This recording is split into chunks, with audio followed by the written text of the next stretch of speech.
There's plenty more to get through because there is some interesting stuff here. Types of Salafiyya. Yep, that is what I define to be the historical continuity. Yes. With regards to madhabs, Salafism has never had a unified stance. Never. And you have Ibn Rajab, who is without a doubt Hanbali Athari in Aqidah. And he writes a book, you have to follow one of the four madhabs. Wujub ittiba' al-madhab al-arba', right? And you have Ibn Taymiyyah, who is a sheikh, and he's extremely sympathetic to the madahib, but he's not obligating following them. And then, of course, you have the rebels against the madhabs, and this is a later development. It did not exist in the first 1,000 years. And this is something that is coming from the Ahle Hadith movement of India, which impacted Salafism as well. The Ahle Hadith movement initially did not have anything to do with the Salafi trend, but then it tacked on.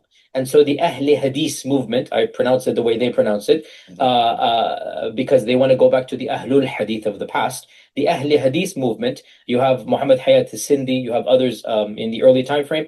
They didn't call it that, but that's what is later called. Nazir Hussain called it the Ahle Hadith. They're the ones who have this anti-madhabist literalist stance, which affects people like Ash-Shawkani, right? And Ash-Shawkani then basically, transfers it to a number of his followers back to India, where the Ahle Hadith movement actually happens. And then Al-Albani, gets that type of his version or whiff on his own, because Al-Albani is just reading. He's not really taking, from living scholars as much. And again, good and bad, there's good and bad in that. And Al-Albani then has his anti-madhabist version, which is quite unique to him. Nobody before him had that particular stance. But for whatever reason, in the 70s and 80s, whether you like it or not, factually speaking, كُتِبَ لَهُ الْقَبُولُ فِي الْعَالَمِ. Factually speaking, right? And I remember that epoch and era because I was a teenager in the early 90s. The popularity that Al-Albani had. I attended some of his live lectures. I've never met him, Allah yarhamu. And I say Allah yarhamu, I have no, we should respect all of our ulama of the past, even if we don't just agree with them in every aspect. But subhanAllah, nobody can doubt, inshaAllah ta'ala, that he dedicated his life to the love of the sunnah. That is crystal clear. He loved the sunnah. He wanted to preserve it in his own way. So I remember vividly the wave that generated the world, of Al-Albani's cassette, Silsilat al-Huda wa Nur. And you have to ask yourself, why did that happen? Why was it so popular?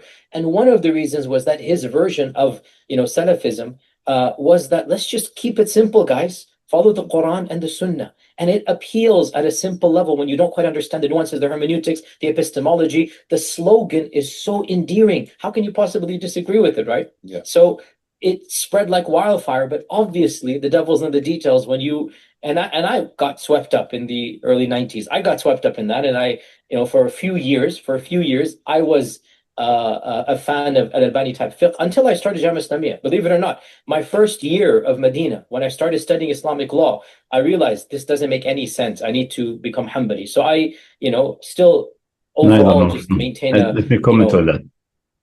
The historical part that this is only 1,000 years without hadith and so on, literally, is not true. That's very early, and it was a madhab. That's Dawood al-Zahiri. And the madhab was developed further in al-Muhalla by Ibn Hazm and also in his usul, al-Ihkam fi usul al-Ahkam, on the muhaditheen and the style, while the Ihkam fi usul al-Ahkam, the same name by al-Amidi, is more of the mutakallimin style, more the logic philosophical style. What's really needed for the usul is the crossing of the both, effective crossing, going again to Quran Sunnah. And I would say we started a good portion of that in our chapter 3 in the book of Tawheed, going really to the fundamentals of Quran Sunnah and deriving usul from there. And that's, I think, what will settle many issues and clarify many things. But it is not 1,000 years. No, it was actually most people, muhaditheen, were essentially Zahiri, more or less. And it goes even although they were not calling themselves like that clearly until Dawood al-Zahiri came with that and in a structured way, in a very structured way. But you could say easily, for example, al-Awza'i, you could say Layth ibn Sa'd and so on. are more in that side. Awza'i maybe in a bit, but Dawood al-Zahiri is strictly like that, and Ibn Hazm, but was subdued because the four other madhahib. The reason for that is that the other madhahib had been already adopted by certain governments. For example, the Khilafah Abbasiyya, or Ibn Hanifa was anti-Khilafah Abbasiyya, working secretly against them and supporting Muhammad al-Nafs Zakiyya and so on, whatever. You agree or disagree. And he died in prison because he refused to become a judge for Abu Ja'far al-Mansur. But his students decided, for reason, they are sellouts. I'm going to classify them because they don't study their seerah, to work for the Khalifa, and Abu Yusuf became the Qadi al-Qudat. So he employed only Hanafi and so on because he trusts that madhab. He knows that he studied the halaqas of Abu Hanifa, and so they became the dominant judicial direction in the Khilafah Abbasiyya. When the Bani Umayyah ran away to, some of them escaped alive to Andalusia and took Andalusia over, and the Khilafah Abbasiyya was not able to take Andalusia back, clearly they would not take the same madhab. Later on, they were madhab of the people following. They were following Awza'i, they were following other local mashayikh. There were no structured madhab yet when they took over Andalusia, 130, 140 Hijri. But later on, when they have their own structured state, even before they declared themselves to be a Khilafah, like in the year 200, 250, they recognized that the state has to have a state and madhab. So they chose, in contradistinction to the Hanafi and the Kufi, Hanifa is Kufi, they chose that we are following the better madhab, the one for Medina, or they adopted Malik. Well, they don't care about Malik or Kufi Abu Hanifa. But that was just to be like an opposition to is a political motivation. So these madhab were to establish. A Shafi'i settled in Egypt and have a good, very strong school around him, and he was received the independent mind. So his school was established in Egypt around him and persisted for a long time, and then started spreading along in Africa down all the way to down to Yemen, Hadramaut, and so on, and later on to Indonesia. So that's how it's. Hanbali was never adopted by any government, but later the Hanabla, Barbahari, and so on, they become sellouts for the governments. For example, Barbahari said, if the man does not make dua for the ruler, he is mubtadi'. He is not on the way of Sunnah. The way of Sunnah is to make dua for the ruler, not to rebel against the ruler. That's it. Really, but proto-madkhali. And that was very desirable by the rulers, so they accommodated for them, and they were working like popular thugs, like the free men in America. They were beating other people and so on, causing fitna. If you read the history, say, and the year so and so, there was fitna al-Hanabila. Some Hanabila rallied and beating some scholars and kicking them out of Baghdad, for example. That's done by the Hanabila. So that's the way they survived under Khilafah Abbasiyya, especially in Iraq. And later on, they spread slowly to Sham, where the family of Ibn Taymiyyah came actually border of Iraq from Harran, and they spread to Najd a bit later, centuries, but never become really adopted by any state, except recently with the Saudi state and Ibn Abdul Wahab, the first Saudi state, and so on. But a state of significance and extension adopting Hanbali, I don't think I remember any. Maybe I am mistaken, but that's what has happened. Besides, obviously, you have the Zaidi controlling various areas near to the east of the Sea of Qazwin, and then later on concentrating in Yemen and controlling Yemen until today, partly at least. The Abadi also, they're classifying as Khawarij, was a mistake. They are not Khawarij in the proper definition, but they classified like that. They were either in the mountain of Algeria, so far away from the whole strong arm of the government, or in Oman, where they rebelled against Khilafah Abbasiyya and kicked the governor of the Khilafah Abbasiyya and established their own Imam there. Actually, for the time of Harun Rashid, that happened. So that's how it worked. But the literal way was really in started Dawood al-Zahiri and their importance actually is that they, despite their very deficient issues of usul, the main deficiency came from that they take single hadith as an absolute authority. That's the catastrophe really. Otherwise, Ibn Hazm start with the Quran first. But there again is having this problem of not taking all the Quran as an authority and synchronizing it properly, which is really a hard job to be done. And you need to do ta'ammul Quran. You need to read it with the intention to refute it. فإذا بقول القرآن لو كلام عندي غير الله يوجد اختلاف كثير. So you have to read it, say, let me check if it's from Allah. Is there a contradiction? For that you have to dig it from A to Z. And then you learn the art of checking how it fits together properly. And then you recognize it's from Allah, number one. Secondly, then it will lead you to the proper usul and proper fiqh. And proper aqidah even. Ibn Hazm did some of that, but not all of that. And the main problem is there that a hadith, he's fallen in the trap thinking that because a hadith and sunnah is dhikr, and dhikr is protected, he thought the protection of sunnah is the same like protection of Quran, which is not. Necessity is not, as we have discussed in the book of Tawheed. Only the totality of the sunnah, which requires that you study all channels of the religion and so on. You don't trust one wording, you check all other wordings and so on. That's the weakness of that. Otherwise, it's much better than all other madhab in general. And the mistakes are few. Some of them are very grotesque, yes, I agree, but they are few. While the others have tons of mistakes.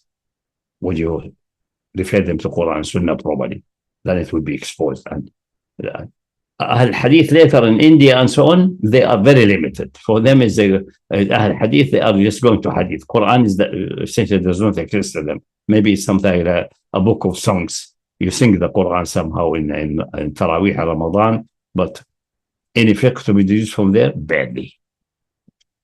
So vastly different than Ibn Hazm and Dawood al-Zahiri. So it's much more ancient than 1,000 years without literalists. No, it's not true. Literalists had abound actually the first and the second century, and they became systematic and presented as a madhab by Dawood al-Zahiri in the 3rd century. And then expanded and developed further by Ibn Hazm in the 5th century, 4th and 5th century. So it's much more ancient. But that's history. Someone has to dig that and work much better than what Sheikh Yasir did.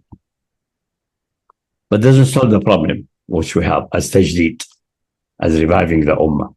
It's an academic problem, but it has to be studied. And some starting research will come to a conclusion, and much later research and much more developed research.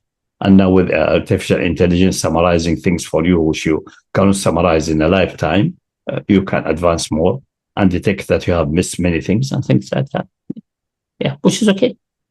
As I say, you can produce tons of PhDs in that, which is perfectly fine, no problem.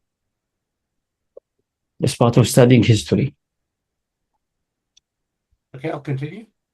Semi-official relationship with Hanbalism, but yeah, there is no madhab of fiqh called Salafi madhab, and Al-Albani's version is just his own opinions, as we all aware, with respect. I mean, it's just as much taqlid over there, but yeah, that in a nutshell. Okay, so the summary is that there is a unified strain on the rejection of kalam, but there's no unified, not strain, I mean a feature.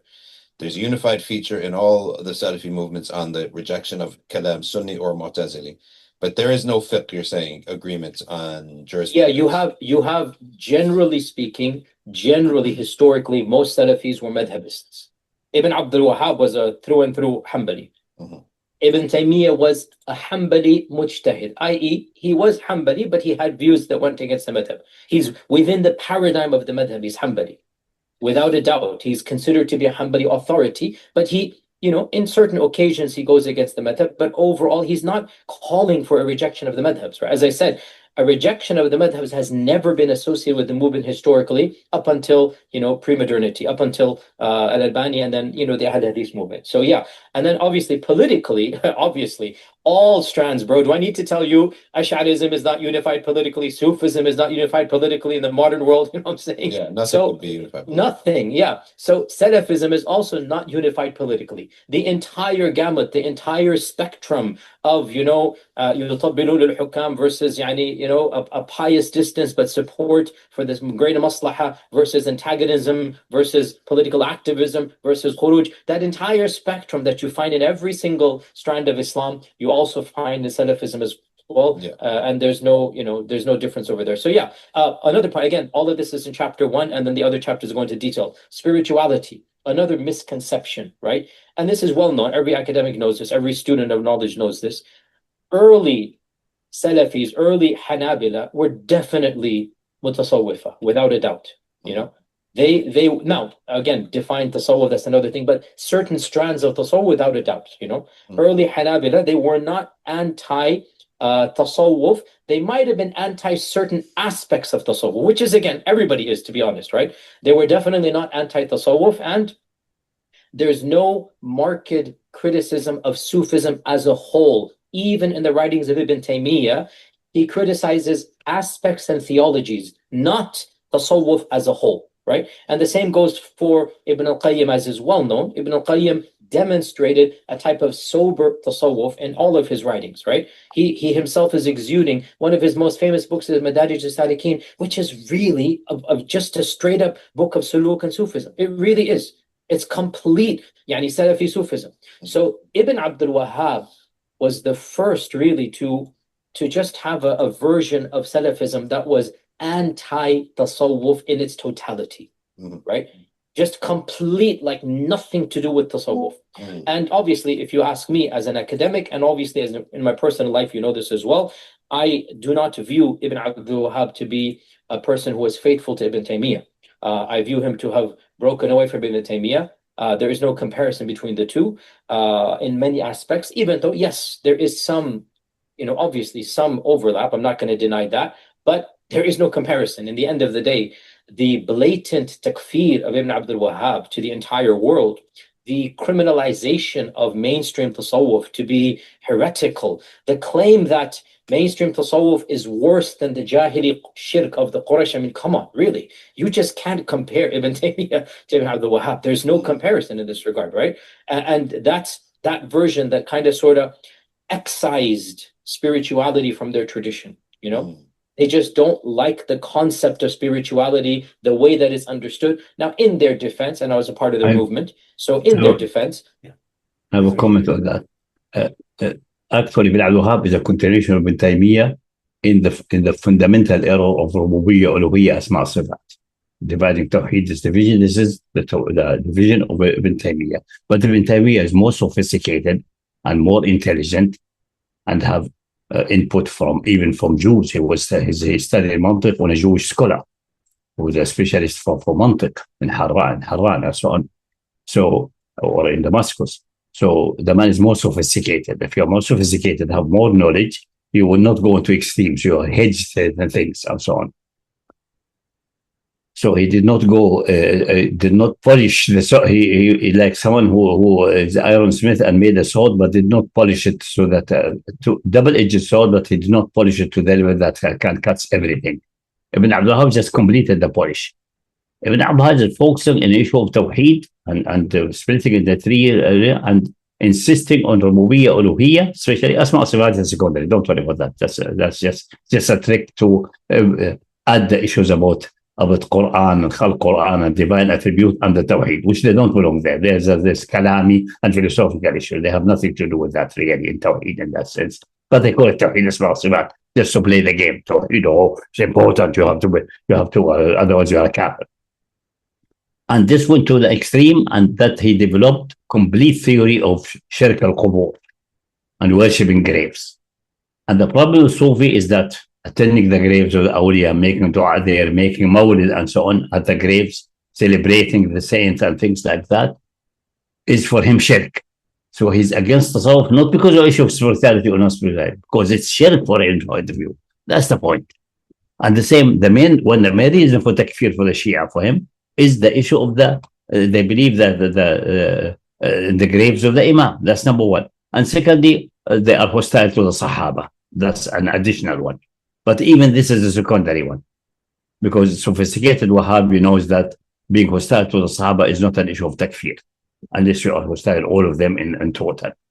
And that's what they always argue, because all the they claim all the Shia that Ithna Ashari, they declare all the Sahaba to be kafir, and hence including the Sabiqin, Awwalin, Muhajirin, Ansar, and this rejecting the Quran. If it is like that, it is true, done consciously and clearly by deliberation. But the main thing is again the Qubur. And that's the reason when they attacked Karbala, entire past the time of Ahle Hadith, they attacked the grave and took the gold on the top of the dome there, the Qabr of Hussein, etc. That was the hot item for them. So it's not an issue of spirituality. I think the problem with Abu Wahab is that he got this almost to the level of mental derangement, the issue of graves, which resulting from splitting on uluhiyya and rububiyyah and the wrong definition of both, which is it goes back to Ibn Taymiyyah. That's it. That's the catastrophic point.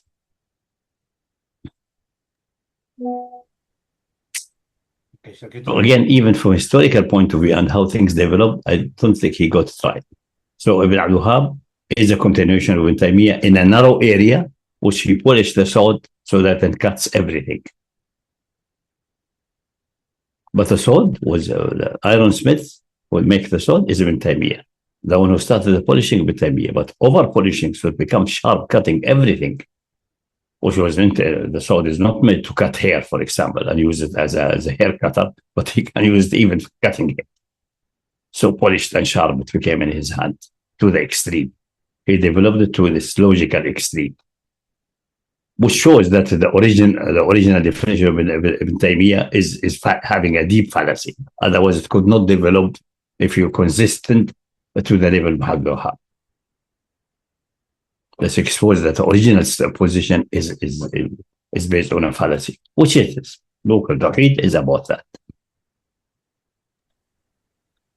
Okay, I'll continue. So, They would say true spirituality is found by following the law and observing the Sharia and whatnot, slogans that nobody would disagree with, but the science of spirituality doesn't really have a separate course or madda, right? Mm-hmm. It's not really taught per se amongst their circles. And of course, this does lead to issues in the movement, as is well aware. So this is a modern trend. It is not something that predates Ibn Abdul Wahhab at all. None of the pre-Ibn Abdul Wahhab followers of that trend were anti-tasawwuf in totality. Okay? So one point very there. good. So you broke it down. That's because Firstly, the Sufi have like procedure and tariqah and bay'ah and things like that. And this is similar things like that are not reported from the Prophet or the Sahaba. But because of this system, that what the Prophet did not did the Sahaba, basic ruling is prohibition. They did not develop the idea, which is really established by the Quran and Sunnah with certitude and necessity of reason, is that a basic ruling of actions and so on is permissibility. From this catastrophic point of view, but they share that with many other madhab, but they share it to a grotesque way that even Tark al-Nabi is a Sunnah. And we discussed that in the usul part in the book of Tawheed. What the Prophet left, we have to leave. It's not true. What he has left is nothing. We don't know. Maybe there was no motivation, did not exist at his time. We cannot leave it. And that's the reason you will find some, even our modern time, one guy in Qasim was refusing to use cars and so on, similar to the Amish in America. But amazingly, this guy was using bikes. There was no bikes at the time of the Prophet. So that the whole behavior shows the contradiction and the fallacy of the usul. تركه النبي تركه الصحابة تركنا ما تركه. He did not do it. What he did do it is authority for nothing. Just see, he did not do it. That's all that is there. If he has left something after he has been doing it for some time and he left it, all what it indicates in that case, that what he has left cannot have been an obligation. That's all. It still can be desirable, but he left it to show us that it's not obligation, for example. Even that. We're not obliged to leave it. Is the short, it is the obligation. That's it. Because he could not be, unless it's a speciality. He could not leave an obligation for his ummah unless it's a speciality for him, or he's showing us that it's not an obligation. That's impossible because of the infallibility and the usul hasana. That's all what we can. Does not mean that he has left it. They usually give the example in تحنث غار حراء, but this example is faulty. تحنث غار حراء was before revelation anyway. So it's irrelevant what he was doing before revelation. Completely irrelevant what he was doing there. Completely irrelevant. And he left it simply because he was busy with more important things. There's no time now to go there and ponder about heaven and earth. He's revealing now revelation. Why should you go there and do meditation? Doesn't make any sense. Absolutely no sense. So you're not useless, but you can still go in a cave and do meditation if you think that's beneficial for your mental and psychological health. Go ahead and do it. Maybe there are other ways, better ways to do it, but this is a possibility. You cannot make it that we should not do it unless there's a command not do it. A command of prohibition or undesirability. And this has to be sorted out on its own ground and usul, its own text. So this is a fundamental error of their usul. But that error is also by some other madhab.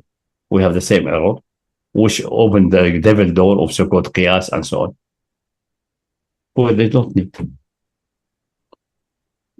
Blatantly, they don't need. That's why they needed qiyas, because they missed the basic ruling of permissibility again.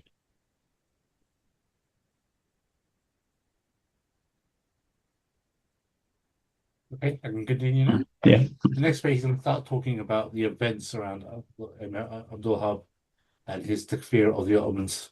Theology, and there is a unifying feature on rejecting kalam, being whether it's Mu'tazili or Sunni. Secondly, we talked about fiqh and jurisprudence, and that there is no agreement on this throughout history, but Al-Albani marks, he sticks out in number one in his popularity, but also in his complete non-madhabist approach towards fiqh. With the caveat that Shawkani kind of sort of preceded him, but not even to the level of Al-Albani. Yeah, and Shawkani is also recent, 1850s. It's not as if he's like, or 1830s. Yeah. It's not as if, but yeah. And he didn't have the reach. Without a doubt. He was only in scholarly circles, right? Yeah. And then you have now a tasawwuf you mentioned, and there Ibn Abdul Wahhab has his unique take on that, and he excises the whole thing from their curriculum. But now let's talk about at-takfir. Yeah, so at-takfir, I've mentioned this in a number of interviews, and again, modern followers of Ibn Abdul Wahhab find this problematic, which I like. I like the fact they find it problematic because I don't want them to embrace it. Alhamdulillah, good for them, right? So believe me, I'm encouraging them. Go ahead and say, yes, he's wrong. Ibn Abdul Wahhab was a very nice guy who never made takfir madhab. Jazakallah khair. Keep it that way, okay? Yeah. Feel that way, and it's good for the ummah you feel that way. And I kind of was sympathetic to that 25 years ago as well, so I know how you feel. But history is history, man. It's not, I don't control the past. It is what it is. It is undeniable, and that's the sad thing, that they wish there was a different. I wish it was different. It is undeniable that Ibn Abdul Wahhab, especially once his state was established, made blanket takfir of anybody who disagreed with his interpretation of Islam, and he considered the Ottoman Empire in its totality to be a pagan empire, akin to how early Muslims might have viewed the Roman Empire or the Portuguese Empire or whatever. Like, this is a dawla al-kafira al-mushrika. There's no question about this. Now, he himself in his lifetime never actually fought directly against the Ottomans because he was living in the middle of the desert. The Ottoman reach had not come there. But his own sons, the first generation, and the immediate clergy that started expanding, they fought physically against the Ottoman Empire, and they wrote treatises condemning the Ottoman Empire as a dawla al-mushrika al-kafira. And when you start looking at the treatises and the fatwa, they were taking it as a given that this is a dawla mushrika. The controversies were, what if somebody doesn't want to call them mushrika? Can we make udhr for them? right? The controversy was, what if a tribe decides to not get involved between Ibn Abdul Wahhab's wars and the Dawla Uthmaniyya wars, and they just want to be a neutral stance? That was the bulk of the writings of the tribes who did not side with the rising new empire against the traditionalist empire, and unanimously the verdict was, whoever doubts the kufr, يعني من شك في كفر الكافر فهو من شك في شرك المشرك فهو مشرك, right? That the principle in his نواقض العشرة, right? That من لم يكفر الكافر أو شك في كفره فهو كافر, right? This is actually a sound principle if applied. It's a sound principle. It's a completely sound principle. But you realize he wasn't applying it to people who worshipped Allat al-Uzza. He's applying it to Shadiris, to Qadiris, to Naqshbandis. He's applying it to mainstream Tasawwuf. No, he's consistent because for him there's a grave worship. Graves become God. So that's coming for the disease, from the vision of Tawheed. And this is a result of Uluhiyya, Rububiyyah, and so on. And there's no doubt about that. So for him that's the source of the disease. Besides, it is not true that he did not have a conflict with even the Ili Daw before even he joined Dar'iyya, the issue of stoning that woman who admitted adultery and so on without taking permission from the ruler, the legitimate ruler appointed by Khilafah Uthmaniyya. And that's the reason the ruler, because Uyayna, he was in Uyayna, we did not go to Dar'iyya yet. And he stoned that woman. She admitted and everything. That's an issue, but the stoning is still valid or abrogated. That's another fiqh issue. But he regarded that, but the hudud are supposed to be done by the Imam. So that means that he does not regard that him is under an Imam, indirectly or directly. But the ruler of the eastern region in Hufuf, Ad-Dawla Jabriya, Ibn Ari'ar, wrote to Uyayna, how come that he execute hudud? Oh, the Wahhabi offer that the ruler is against applying hudud. So no, it's not applying hudud. It's against that. He attended to had. It's by agreement from day one in Islam is that the hudud are only for the legitimate authority. Actually, for the general public, they're supposed to be avoiding hudud and covering up. That's for Imam to do only. And he's obliged if the had reaches him, if the people resolve the problem between them, he is not allowed to interfere between them. But the hadith are very clear in that. But this man is obviously ignorant about these things. So started the conflict there with the ruler of Uyayna, who did not want to enter the conflict with the Dawla Jabriya, with Ibn Ari'ar. And Ibn Ari'ar is appointed by the Khilafah Uthmaniyya as Pasha of that area. And it reached inside Najd. The Wahhabi tried to cover up that. And obviously, Yasir Qadi is not knowing about these details. So we can't blame him for that. But there's some confrontation starting at that time. Definitely a confrontation starting. And then it developed further. Besides the blanket takfir, don't worry about the Dawla Uthmaniyya. Blanket takfir of people of Najd. He claimed they are mushrikeen. They're worshipping graves, they're worshipping trees, they're worshipping stones and so on. Yeah, they're mushrik, like the mushrik before Islam. Even worse for him.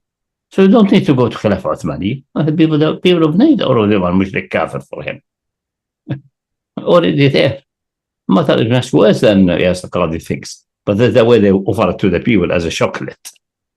Covered with chocolate. So it tastes better, but the reality is it's the core itself. Even in Riyadh, if you see they're quoting, say, and the Muslimin met with the mushrikeen of Riyadh. Riyadh is mushrikeen. Idol worshipper in Riyadh, next door. And when he talks about the grave of Al-Badawi in Egypt, say, and these worshipping the Sanam, which means the Qubba, the dome on the grave of Badawi. You call it Sanam. Idol. No, so the matter is much worse than the sanitized version they're offering it to Yasir Qadi and this generation recently. If you go to the original books, like he does actually mention all of that. He does later on mention about Ibn Qadam, I'm not sure if it's in this video or another one we talk about Ibn Ghanam. But even Ibn Ghanam, most likely he read the edited and diluted version, which is widely spread. He did not get the original version. He does also mention about when Abdul Wahab fought, it's all framed in the form of jihad, and the others are kuffar. So he does cover a lot of this, and whether it's in this video specific or on the. But that's history. We don't need to bother about that. I mean, yeah. I mean, I'll continue because there is a sort of thread that's being established here. And he is saying, he and his children are saying, he never interacted with a non-Muslim regime in his whole life. He never, spoke about the colonizers who were not exactly in Arabia, but they are active around the world. He's not interested in them. His main focus are, of course, the Ottoman Empire and the practices of the people that are sympathetic to them. That's not true. In the defense of... I said the Qawasim, that's one of the 7 emirates now. They're still in Sharjah. They have in Sharjah and they have in Ras Al Khaimah. The one in Sharjah still persists until now. These Qawasim, they were fighting against the British, doing jihad. And the British called them pirates, as usual. We know that. So now they call them terrorists, for example. Okay? And then later on, in the time of Hazim and Muhammad bin Saud, but still Muhammad was still alive, as far as I know. They mediated between Al-Qawasim and the English, and then they tricked one of the leaders of Al-Qawasim to come to Riyadh, and they locked him in prison and made settlement with the British. And if you ask the people at that generation, they would say the Mushrikeen of Arab, that's the people of Najd and around, are more worthy of fight than Ahlul Kitab far away. That's what Abdul Aziz told also Philby, when Philby asked, how can you fighting Muslim and have good relation with Britain and bad relation with the Turks? Say, difference. Where these are Ahl Kitab, we have good relations with them, but the Turks are Mushrik Kafir. It's Abdul Aziz, as reported by Philby. Much worse. So he's trying to, again, getting the sanitized picture of Abdul Wahab. No, they were already some interaction. It's minimal because the British were just concerned with the sea, some spots there and some bases. They're not penetrating any deep, but he was there. The armies of the first Saudi state were fighting there against Oman, trying to control Oman, trying to get the various emirates there, using the people of Sharjah who became Wahhabi with them against the others, and at the same time having peace and everything, honey and milk and honey running between them and the British. And that's the thing in his time. But we have to verify exactly the dates and so on. Yeah, no, much worse than Yasir Qadi even thinks. But there was nothing very major there because there were no real bases or no wholly occupied areas. There may have been in South Arabia some, but this is far away from his area, separated by the big desert maybe or something. But anyway, the doctrine is clear. The doctrine is clear. For example, when one emissary of the British met the grandson of that is another generation, second Saudi state, Faisal bin Turki, he suggested to the British man, I don't remember his name now, but it's in his book, and his son Abdurrahman, the father of Abd Karta, of the recent Abdul Aziz, was there. He suggested to him, why don't we cooperate? You cooperate with us. You attack Persia from your side, and we attack from our side and split Persia between us. He has aspiration to conquer Persia, the Mushrikeen, the grave worshipper, the Rafida, in cooperation with the English.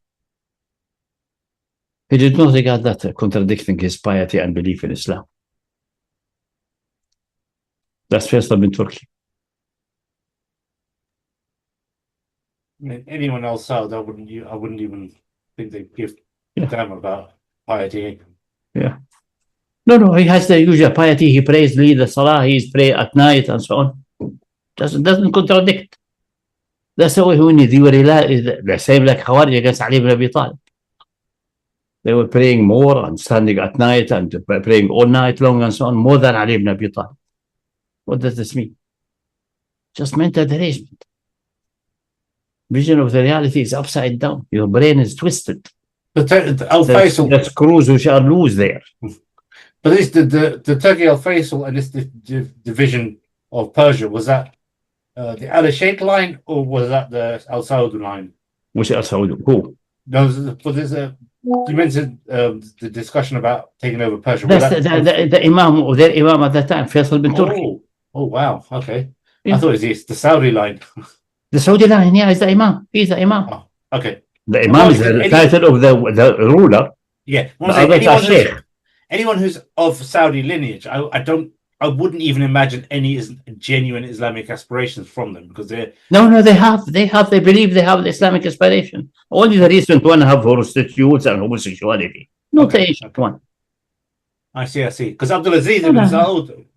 No, that's something else. That's now we start with the British agents. That's nothing with the first. The third Saudi state. The third Saudi state is not the third Saudi. It's the first Aziz state. British construct has nothing to do with the first and second state. But even when Muhammad ibn Wahhab was being courted by the governor Muhammad ibn Saud, he used the Salafism though. He already knew that he could use this movement. Wouldn't that also? Who knew to use? Who used to use whom? Muhammad ibn Saud. The original. Yeah, Muhammad ibn Saud noticed this man is mentally deranged, and he made with him covenant so he can gain power and let that idiot rampage in the country. Simple. Yeah, but what I'm saying is, someone like that No, he doesn't need anything. That this man is mentally deranged. He caused problem in Ayana, and he can bring the world upside down. And if I make with him a covenant, so he spoke him the certain way. Say, but you cannot stay with us in Dir'iyah, because you are a Nasik, you are a man of devotion, and we are sinner. We eat haram. Which haram he means? He takes illegitimate taxes. He knows that these taxes are illegitimate. Everyone agrees they are illegitimate because they come in his pocket, not in the treasury. Even taxes to the treasury are controversial with you scholars, but in your pocket definitely is haram. So you cannot stay here unless you find a solution. And Muhammad Wahab answered him, according to the report of Sheikh Salman Najdi in his book about Hanabla. He said, no problem, continue eating haram. Just help me to establish Tawheed. Say, but how we can make that? And then arrangement, he gave him bay'ah to be the Imam, and the Imam will be in him and his sons, as long as they stick to Tawheed. And he will be the Sheikh, and the Mashayikha will be him. So that's what I said, establishing a church which is hereditary, even worse than the Catholic Church. At least the Catholic Church is based on merit and study, and then you join the cardinal convent after a long process of vetting and so on, not by hereditary. Now it become even hereditary cardinal convent church.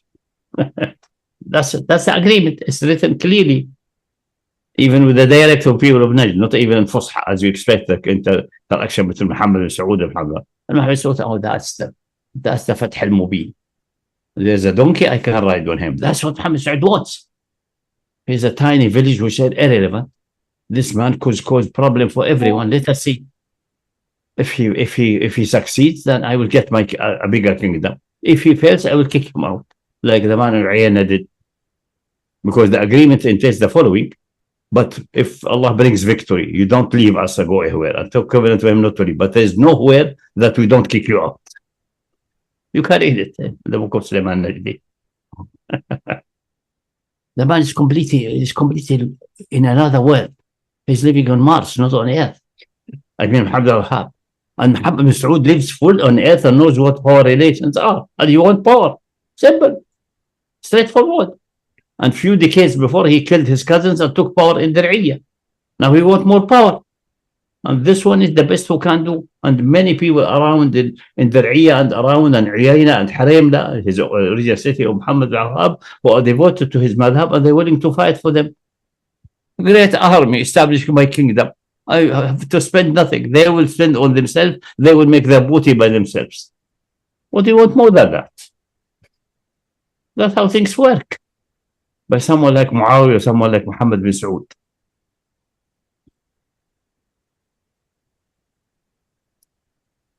Okay, I'll continue. So there's nobody knowing about Salafism and all these complicated things. Muhammad bin Saud is straightforward, simple man.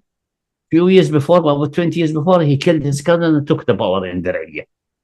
And then by Qadr, this man comes kicked out from Uyayna because he caused problem there with the stoning of that adult, that one who admitted adultery and so on, without referring back to the rulers, with the result that he was kicked out from Uyayna because the ruler of Uyayna was unable to confront the local authority in Eastern Arabia, under which Najd was lying nominally at least. So he made the mistake, so he told Muhammad, I cannot confront Ibn Arair, go. And he went there. And all the news is with Muhammad bin Saud. This man caused mischief in Uyayna, caused in Arabia, caused many problems. He had hundreds of thousands of men devoted to his cause. He can do a lot of mischief if I can use him for gaining more power. Perfect. But I have to do it intelligently. We did it exactly intelligently. He got a bay'ah. And clearly, in every occasion, he stresses in front of everyone, there is a bay'ah, and he gave me a bay'ah, and I am the Imam, and so on. Do you think Muhammad Saud is stupid? He says that to everyone, in every occasion. Praises Muhammad Wahab, and so on. And give him all the power like a prime minister. And he was enjoying himself in the palace, getting more power and more money. And gave the instruction to his son, go along the same line until we get Riyadh. Then you can show your teeth then. And that's exactly what has happened. Most likely, that part that he instructed his son to do that is my own speculation, because it's clearly that Muhammad Saud does not seem to be that sharp and intelligent man. But if I told him, we follow this procedure. When you have Riyadh and you are well settled, then kick the guy out of government, because he's a problem. But for that, you have to have Riyadh first. Then you have real power and a real city under your control. Well, that's exactly what has happened. This looks like the current wave. They're done with the entire facade of religiosity now with MBS. Yeah.